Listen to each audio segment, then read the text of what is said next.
ఇంకా ఈ రోజు అయితే తలకాయ కూరకు వచ్చిన తిప్పలు అయితే నా తలకాయ అయితే పని చేయలేదన్నమాట. ఈ కూర చేయడం అయితే నేను రెండోసారి అనమాట. ఎక్కువ అయితే ఎప్పుడు తెచ్చుకోము, అది కూడా అమ్మ వాళ్ళు వచ్చారనే తెచ్చాము. కానీ ఈ కూర చూస్తే దీని అసలు ఎవరైనా తింటారా అన్నట్లు ఉంటది, కానీ చేసిన తర్వాత అయితే టేస్ట్ అయితే బాగుంటుంది.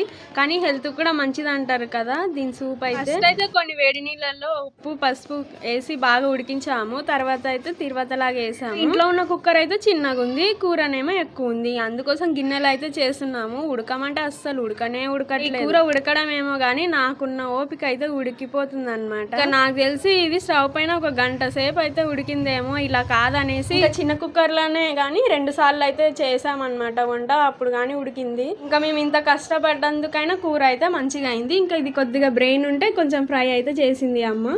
ఇంకా నేనైతే ఇక్కడ బగారా రైస్ అయితే చేస్తున్నాను. ఇంకా మా ఇంట్లో వాళ్ళకైతే నాన్ వెజ్ కర్రీ ఉంటే చాలు. ఇంకా రొట్టె గానీ చపాతీ గానీ బగారా రైస్ గానీ ఉండాలి. ఇంకా నేను ఎప్పుడు బగారా రైస్ చేయాలన్నా ముందే అయితే రైస్ అయితే నానబెట్టేసుకుంటాను, ఎందుకంటే ఈజీగా అయిపోతుంది అనేసి. వీడియోని అయితే చూసి వెళ్ళిపోకుండా లైక్ చేసి సబ్స్క్రైబ్ అయితే చేసుకోండి.